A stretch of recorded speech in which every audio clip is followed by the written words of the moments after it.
What is up, everybody? It is Wednesday, August 23rd, and it's just me. It's just Billy Ray, and I'm here in my parents' basement. And there's nothing wrong with that because it'd be like that sometimes. I'm back in New Jersey for a few days. Pat and I made the road trip up from Charlotte after Beers, Donuts, and Miles. Let me tell you, Beers, Donuts, and Miles, if you're looking for a challenge, okay, and you have to do this responsibly, nobody is encouraging any unresponsible activity, but the challenge is over the course of one day, 50 total miles, beers drank, and donuts consumed. Pat Finn put in a Herculean performance in which he ran literally a marathon. The way I broke it down, I did 17 donuts, 20 beers, 13 miles. Was a ton of fun. Shout out to everybody who participated. Dave Nouse put up incredible numbers. Griffin made it happen. Jay Litt made it happen. He put in a Herculean effort as well. So shout out to everybody in Charlotte who put it together. And Bryce Chalkley, who organized the entire thing and allowed us to use his porch for the event. So shout out to everybody. A couple other notes and things to think about. We recorded our Hot Wings and Hot Takes episode as well. That is available on our YouTube channel. It was fantastic. Ton of fun. It was the first time we ever had a film crew come in and do some work like that before. So if you listened on the podcast or if you haven't heard it yet before, go on over to our YouTube channel, check it out, help us share it. A lot of planning, a lot of resources, and a lot of things had to go right to make that happen. So we would appreciate if you do check that out. So today, we have our season preview being recorded on Thursday night. I wanted to get in here and talk about a few things before we did that. Just kind of a lay of the land here on what we're going to talk about. We're going to talk about the quarterback that we named to be the starter. That happened today. We are going to talk about the awesome documentary that came out, Swamp Kings, about the Florida dynasty under the Urban Meyer era and some of the reactions that we saw coming off of that. And some other interesting roster updates. So that's the show today. It's just me. It's just you. Let's have some fun. First and foremost, I do want to start this podcast by extending our thoughts, our prayers, and our condolences to Caleb Farley. Caleb Farley is a Virginia Tech alumni. He was drafted by the Tennessee Titans and this week was struck with a unimaginable tragedy. His house in Morton, I believe, North Carolina, literally exploded. Father passed away, and Caleb's an incredible kid. He has been through so much since I've really had the opportunity to know him. Dealing with his mother's passing and during his college career, injuries in college, and now this. Caleb is a wonderful kid. I hate to see that this happened to him. But we're thinking about him, and there's not really much else you can say other than that. So thinking of you, Caleb, and wishing him all the best as he deals with something that you can't possibly wrap your head around. So there's that. Moving on to quarterback, which was addressed after all year. There was speculation. Is it going to be Drones? Is it going to be Wells? Is it going to be Pop Watson? What's happening? So Grant Wells was named the starter today on Triumph in an exclusive interview with our guy, Coach Pry. He got on and he said that Grant is the starter, which is not surprising. I've said it since spring game. I've said it since the summer. I believe that Grant Wells, his familiarity with the system, his success at Marshall, I kind of thought that that's where it was trending. What was a little bit of a surprise was he said that Kyron Drones will play in every single game. Do I usually like that? No. Is it fair to say that it's not going to work in this circumstance? No. What it truly comes down to is how are the two student athletes going to handle it? How is Grant going to handle it? How is Kyron going to handle it in the moment and week to week? And does this coaching staff, does Coach Bowen have a really good feel on the proper way to use both quarterbacks? Are they going to be able to get into a rhythm? Are they going to be looking over their shoulder the entire time? these are the questions you have to ask. We've seen it work before. We've seen it work with LSU years ago. I believe it was Flynn and Jefferson who were exchanging time. And then we saw it work again with Chris Leak and Tim Tebow, coincidentally, in Florida. So I think you get the best of both worlds, regardless of what you think about Grant Wells last year. I guess it's worth saying this. Everyone's reaction with Grant Wells, whether we were talking about him during the offseason or after he got the job now, was, well, we've seen enough of Grant Wells. Well, we know what Grant Wells is because we watched the game last year. Look, if you're pinning the entire lack of success for Virginia Tech's offense last year on Grant Wells, that's completely foolish. It's completely foolish. From the top to the bottom, the offense was bad. The running attack was non-existent. The offensive line struggled all year long. The wide receiver group was not a Power 5 wide receiver group from a talent standpoint. And Grant Wells is going to be stepping into a position where we have improved at running back. We have improved vastly at wide receiver. And the offensive line has to be better than last year. And I believe they will be. I truly believe they will be. So take a look. The year before Grant Wells arrived at Virginia Tech, he threw for 3,500 yards and 16 touchdowns at Marshall. So I am bullish on Grant Wells this year. I thought he was going to be the guy since the spring game. I've been saying that publicly all the time. He's going to be better than last year. How much better is the question. So he has the weapons. He has another year in the system. Coach Bowen has another year in teaching his system and learning from last year. So we're going to see what happens. And that's what we're doing. And with the 2-quarterback system, Kyron Drones obviously brings a skill set and athleticism, a different pace than what we're typically used to with Grant Wells.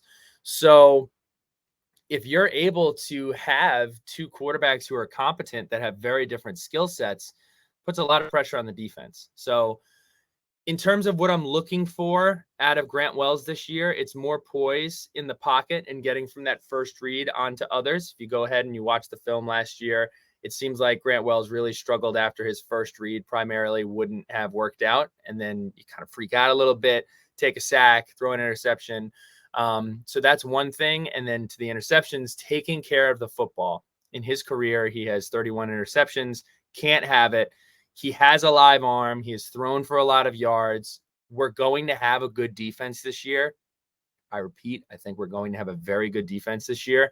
You have to take care of the football. You cannot put the defense in a position where they are working with a short field and having to bail the offense out. That's what got us into a ton of trouble last year. A lot of our close games really boiled down to not necessarily the offense's inability to score points, but the defense's inability to catch their breath and get off the football field. So I think that's going to be huge for us. Our top 4 wide receivers were also named this week.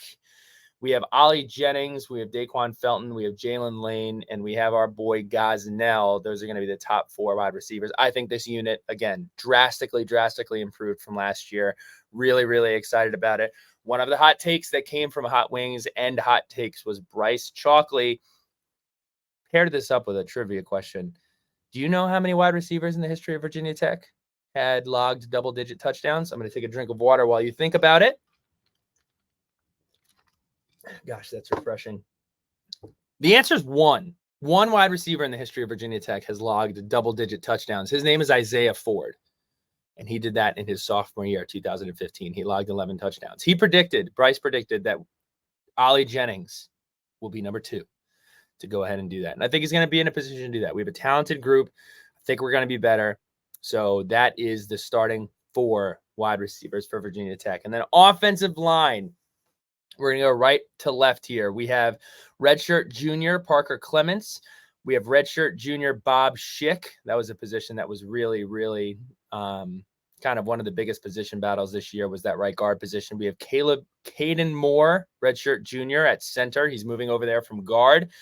We have Braylon Moore, redshirt freshman, playing next to his brother at the left guard, and then Xavier Chaplin, redshirt freshman. So you have 2 redshirt freshmen on the left side of the line. You have some seniority on the right side of the line. A lot of people have been really, really excited about Xavier Chaplin. So I think that unit's going to be better. It's going to come down to health, and it's going to come down to this unit We talked about this a couple podcasts ago. Understanding alignment, understanding assignment, feeling comfortable in what their responsibilities are. I think that's what really plagued this team last year, was just not understanding the scheme, not understanding where they need to go. We talked about this on the Boundary Corner season preview. And by the way, shout out to Boundary Corner, who's done a phenomenal job this offseason. It is so important at every position, especially up front on the offensive line, to know what everybody is doing and know what you're doing on every single play. Does this person know that we are working a double team to the linebacker? Do I know what my responsibilities are? Do I know where my hat needs to go? That needs to be second nature. That can't be something that you go up to the line of scrimmage and you're thinking about. So if there's some more understanding, and Coach Crook is, from all standpoints and all reports that have come out, has kind of simplified things and made it a little bit easier, I think that's going to really, really help this unit. That's about it for Virginia Tech. What we're doing is we have the season preview coming out. It's going to be me. It's going to be Mike McDaniel. It's going to be Ed Williams. We're going to talk about the offense. We're going to talk about the defense. We're going to talk about the schedule. We're going to talk about the SNP Plus. If we're going to talk about that, just one thing I do want everybody to be crystal clear on. I'm going to say it every single podcast until the season gets here. Marshall is better than you think they are. Marshall is going to be the second best team we play in the month of September. September is right around the corner. This year is flying. They are going to be the second best team we play outside of Pittsburgh. So a lot of people, when they get their schedule, they're going to open it up and they're going to say, oh, okay, Rutgers, Purdue, Marshall, all right, whatever. No, Marshall's a great football team. They got a good defense. They're well coached. That's going to be a tough game. And we're going to go through all of the different angles of it on our season preview. So that's something for you to tune into, but I'm just leaving you with that little bit of a teaser. This is what I was most excited about to talk about with you guys. It's Swamp Kings. It came out yesterday. I believe it may have came out the day before that. I think it came out yesterday. 4 episodes detailing the Florida Gator dynasty under Urban Meyer. The early returns, what everybody was saying about this was that there was not much detail on the legal and off the field issues that went on for Florida.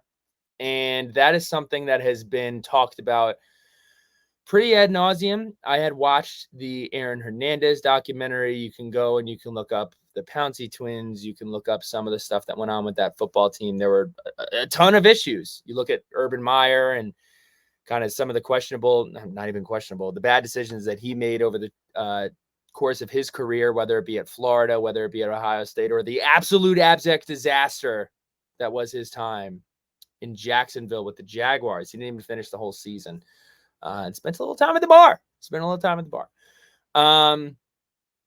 Look, I loved this documentary. My question for you, for the people who are a little upset that it didn't dive into those specific storylines, were when you saw the trailer and you saw the cast, you saw Tebow was on there, you see Urban's on there, you see Spikes is on there, Mullen, Major Wright. Did you really think that the angle of this documentary was going to be about off the field issues? Did you really think that Tim Tebow was going to get up there and say, you know what, Aaron Hernandez was a really bad guy? Did you think that Major Wright was going to get on there and say, you know what, Urban Meyer was a real bad guy? No. And that's not what you were thinking about when the Florida Gators situation and that season was going on.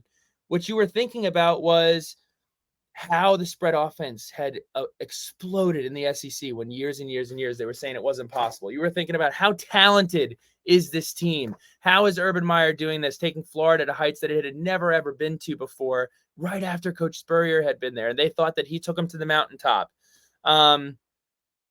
So, I loved it. I grew up watching the SEC. I remember sitting on my couch in Westwood, New Jersey with my father and my brother watching Ole Miss beat Florida, and then seeing that press conference that is absolutely legendary with Tim Tebow getting up there and promising that there wouldn't be a player that worked harder and promising there wouldn't be a team that is going to work harder than those Florida Gators. And he was right. He held up his end of the bargain.